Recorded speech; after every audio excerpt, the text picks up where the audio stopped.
That is burning the whole way down.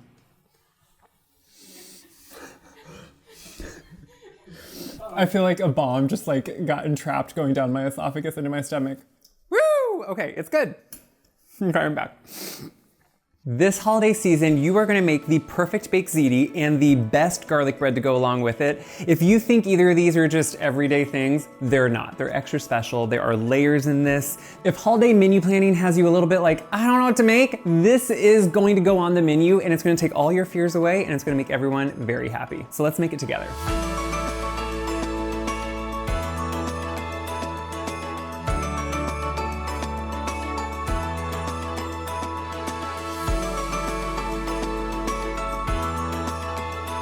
To make a perfect garlic bread that I will say is even better around the holidays because it feels festive, right? We're gonna start with some butter.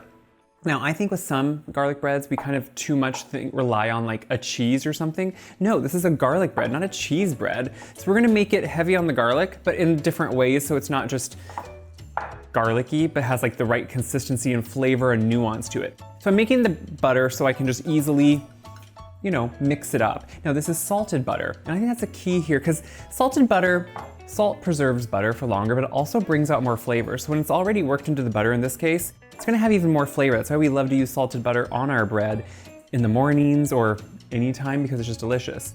To this, we're gonna add some mayonnaise. You've probably heard that certain, grilled cheese sandwiches use mayonnaise over butter. These are both gonna brown beautifully. They're gonna melt beautifully and become creamy. This also has kind of a tang to it that to me just works perfectly with the butter and making it that right consistency. So what I'm doing is just trying to mash those together. You may not be perfect because we are going to spread them, but I like to make sure they're somewhat evenly, cohesively mixed together. Doesn't necessarily look pretty, but it's going to taste really good. So to this now, we're going to add different versions of garlic. I have some fresh garlic that I'm going to grate in. So again, we're grating it here. That's going to open up all the cells in it and make it a little bit stronger, but we want to kind of have the layers in there. So what we're going to do is grate it with all those juices that come out in it too. We're going to also add some garlic powder. So this is a softer garlic. Think of it a little bit sweeter maybe, a little bit different flavor to it than a fresh garlic, and some Italian seasoning. Now, this is going to have that flavor we want, that punch, that works really well with garlic. And that's really all it is. Now, traditionally used some type of Italian bread. I kind of have more of a rustic one, but that's what we're using, and that's what I like. So what we have here are our bread cut in half lengthwise, and we're going to pretty much distribute this and spread it out because this is going to melt into it. It's going to kind of get crusty. Is your mouth watering? Once it's spread out, it really doesn't take long in a hot oven. We're going to pop it in the oven, let it get beautiful. Then eat. This has baked. It's getting golden around the edges. It kind of starts soaking into the bread exactly what you want. I have some parsley that I've chopped. I think fresh parsley really does make a difference. I think it cuts through some of the strong flavors, the richness that's in here, and gives you a little bit of fresh. And I always like flat leaf. It's always what I'm gonna go for. I don't know if everyone's like that, but I find it better. So I'm gonna set this aside. Still, I can just touch it. And I'm going to slice it up. You can do kind of however you want to slice. I'm going to do kind of beautiful, craggy pieces. Look, what I like is the edges get really crusty. The center gets soft, almost custardy-like from it soaking in. You can see that steam coming from it. This to me is just what you want in a garlic bread.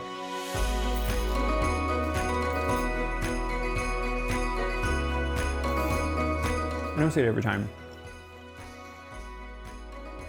It's extremely good. What is really good about it is you're not getting overpowered by a cheese or melting, which is good, but this is usually what you serve with something that has that. This just has that beautiful forward flavor of garlic, and using it at different levels gives it different notes, exactly what you want in a bread, fully melted in. This is a good one. The holidays are usually about the big meals, but sometimes a big meal does not have to be overly complicated. Why not a great baked ziti, which is what this is all about. So we're gonna take our dried pasta and our sausage over here to get a couple things started. So I have water that was boiling. I'm gonna make sure I well season it, then follow the manufacturer instructions on, the instructions on the box or bag for the pasta to go al dente. So I'm gonna put it right in, let that be cooking. We'll reserve some of that pasta water when it comes out. And then over here I have a little bit of oil. We're gonna actually take some bulk sausage. We're gonna put it right into here and we're gonna let it just brown while we get a few other things ready. While the sausage is browning, I'm gonna get some shallot and garlic ready. I like shallot better sometimes. I think it has a lighter, kind of sweeter flavor.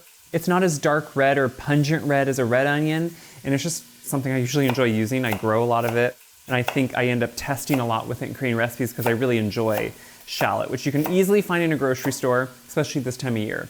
So I'm going to be just mincing the shallot, but then with the garlic, we're gonna do a little bit different application. So as opposed to mincing it, I wanna do a sliced garlic, because really it's gonna be the base of what becomes kind of a meat sauce for this. And so I want it to have a little bit of substance to it and not be too small. So what I'm gonna do is take my cloves of garlic here. I'm going to, now I will say on my garlic, have extra large garlic from growing it. So I sometimes use less cloves than my recipe would call for because they're just kind of huge sometimes sized. Now this one's more normal. But to slice it, you can use a knife. I also like to use a small, it's gonna sound odd, but truffle shaver, because they're just great to keep on hand for things like this because you can just hold it. If you look, you see all those wonderful little slices coming off? It just makes for a really nice way to slice your garlic. Use a finger, a little guard or something if you want to, because when you get close to that blade, you want to be careful. Like, it's really a miniature mandolin. And it has never seen a truffle in its life, but it has shaved or sliced thinly a lot of garlic, which is really nice. So once that sausage is fully browned, we're gonna take it out, but I wanna break it up into really small pieces before that. I'm removing the sausage. You can see it's beautifully browned. I like it to get a little bit of a crust on it, so I like to first let it kind of get really nice and brown on the bottom and get that crust. I'm putting it onto a towel-lined plate here just to catch the excess kind of grease from it. I'm gonna set aside, but then we're gonna use this beautiful kind of flavor in there. I have a couple pieces, I forgot it looks like. So if it doesn't release a lot of fat or grease, it should usually, but if it doesn't, add a little bit of olive oil. But this is what we're now going to flavor and cook, saute that shallot and garlic in. We wanna get it nice and translucent. We don't need a lot of color on it at this point. Before these get too much color, I'm gonna add and toast a few fennel seeds. I love fennel, especially with sausage. Sometimes sausage has a good amount of fennel, sometimes it doesn't. This makes sure there's some there. It has that sweetness with a little bit of flavor. A little bit of red pepper flakes, and again, if you're like me, you're gonna wanna add a little bit more. What I'm gonna do is just stir this into this hot oil until it's nice and toasted, which just takes seconds really. Like already, you're starting to release, like they're releasing their fragrance and those oils in them. I love how that works. And so now we're going to build the base of our sauce. So as opposed to lots of tomatoes and everything, we're doing a lot of tomato paste. So in this case, tomato paste is condensed tomatoes. So really we're using a lot more than you would think. For paste, we're using a lot. Now to this, we're gonna add a little bit of sugar.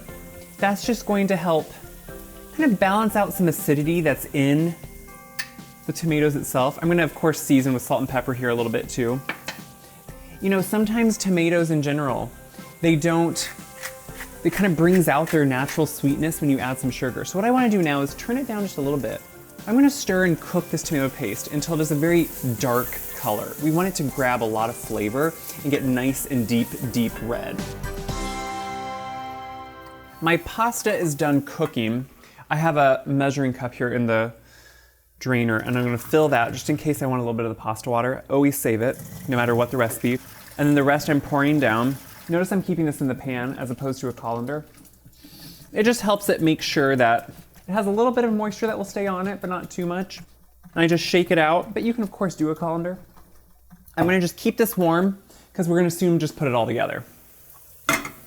You can tell it's getting darker, it's condensing a little bit more, cooking off some of the excess liquid that was in it, and starting to want to just stick a little bit to the bottom of the pan. Perfect time to know it's ready to go. So we're gonna add a little bit of dry white wine. I'm gonna put it right in. It will deglaze the pan, which is what we want. And I want this to reduce slightly, so I'm gonna let it cook a little bit. You can tell it's getting a little drier again. At least by half, if not more, that wine has cooked off. So we're gonna add some chicken stock, which you might say, why aren't you adding tomatoes, tomato sauce, something? This is such a condensed flavor impact of tomatoes with a nice sweetness that we want chicken stock or another stock to balance that out and make it just the perfect sauce. So what I'm gonna do is let this simmer, let it cook for a little bit. It will thicken up slightly, but you can see it's already actually more of a tomato sauce at this point with that paste. So while that's simmering, we're gonna get the ricotta mixture ready. For the ricotta mixture, you wanna start with good whole milk ricotta. That's gonna have so much more flavor than anything else. We're gonna grate a garlic clove right into it. That's gonna make a more pungent garlic, which is what we want, but it's also gonna just melt into it. You know, we're doing garlic in different ways. The sliced garlic is its own texture on its own. This, I mean, look at that. It goes down to so much less, but it really is essential. We're gonna add in some salt. We're gonna add in some pepper, freshly ground, of course. And then I want some basil. I think fresh basil in this makes such a difference, and I think it's kind of a reminder, like as it's sitting here even, and I'm smelling it, it's a reminder of that great time of year when you have fresh basil in the garden. And I do think using it fresh will just have what we want in this. So I'm just gonna chop it up. It can be rough, it really doesn't matter because it's going into really a casserole when you think about it. So maybe it's just a kind of a rough chop, throw that in there, beautiful. We're gonna just stir this together. So that garlic is getting incorporated, it's gonna just infuse into this mixture, but look how good that ricotta is. That's really the base of this, is good ricotta. We're gonna stir that. It smells fresh and delicious. The sauce has been simmering, and you can see it's just been lightly bubbling away. It gets a little bit thicker. And again, it wants to eventually start having almost that paste part of it on the bottom. I wanna grab the bottom of the pan a little bit. So after it's been simmering, you can tell it's reduced a little bit. Like to make sure it's gonna simmer again and add some heavy cream. This is going to balance it out. It's going to just completely transform the flavor, change the color of course too. But what I want to do is let this simmer a little bit more just to make sure it's incorporated, and we'll put it all together. The sauce is thickened slightly, smells amazing. We're gonna add the sausage back in. That's why we put a towel under it to catch all that. And then we're going to finish this off. We want a little bit of an end kind of like gloss or sheen texture to it. I have some cold butter. And I'm just gonna chop it into maybe 4 pieces. This butter is gonna emulsify into it and give it a glossy texture in the end that you'll be able to taste that richness and have that great smoothness on your tongue as you eat it. With that butter emulsified, we can just add our cooked pasta. I'm gonna make sure it doesn't splatter a little bit because once it sits, you know how pasta is. Did it splatter? Let's hope not. Oh, it came out well though. So I wanna just make sure the pasta is well coated. So I'm gonna stir it in, make sure, because you know, look at all these beautiful craggy bits and those holes in the pasta, those tubes. We want them to fill up with the beautiful sauce and really grab onto it. I mean, look how good this looks already. Now remember, it's al dente. So it's gonna continue to soak this up as it bakes in the oven. And if you could smell this, and yes, I have tasted the sauce multiple times, and it's very good. So what I'm gonna do now is I have my greased baking dish. I will always grease a dish just because if cleanup can be easier for me later, believe me, that is something I'll do. I'm gonna try to be careful here. We only want about half of it in here in the beginning because we're gonna layer this. It's not a lasagna, but it has some of the same components, which spread it out a little bit. And we're gonna do about half the ricotta mixture. So this is not a necessarily easy one just to do half, so I like to do dollops and kind of just spread them out, and we're eyeballing this. Don't worry about the mess. It looks messy as we're doing it here. This just spreads it out. You don't have to worry about it being messy because it's all gonna bake together. To this, we're gonna do half of our shredded, which I really just pull apart, fresh mozzarella. So the fresh is gonna have that really good melting ability and have better flavor. And I just pull it apart into pieces, you know, those balls that you can get, or sometimes you can get logs. And we're gonna take half of this and just put it over the top. I mean, you already can tell, if you can't, believe me, it's gonna be amazing. Cheesy, melty, creamy, everything. Then we're gonna finish up with all the layers one more time.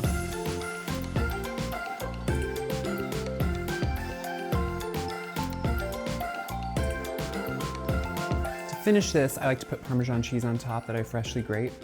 You just wanna sprinkle it all over, so this will get nice and browned. But yeah, we want a lot. Guys, this is the holidays. Load it up and enjoy.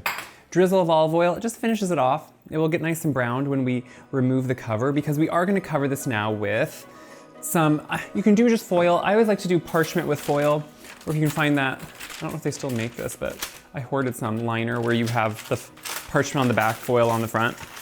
I don't like foil to touch my food. We're gonna pop this right into the oven, let it bake halfway through, take the cover off so we can get nice and browned and bubbly, and we're gonna eat.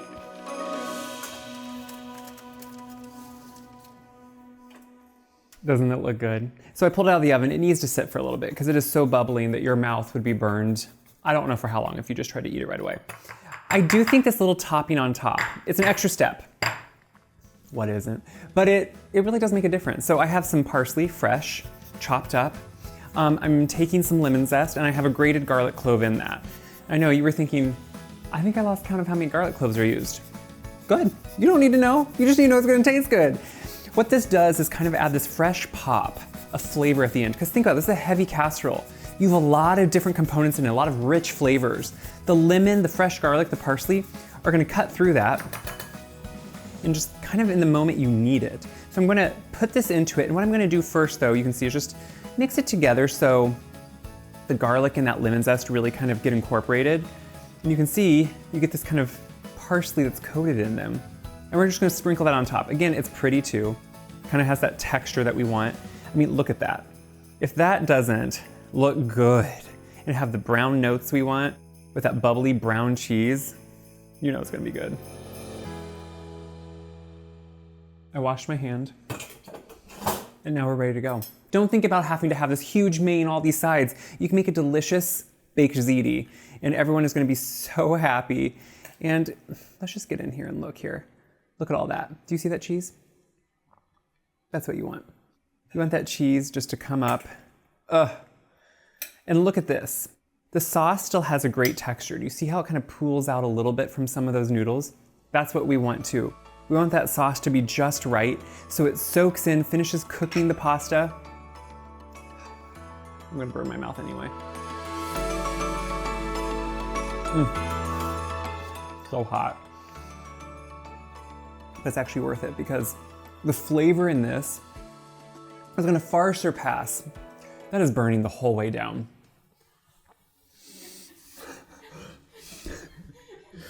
I feel like a bomb just like got entrapped going down my esophagus into my stomach. Woo! Okay, it's good. Okay, I'm back.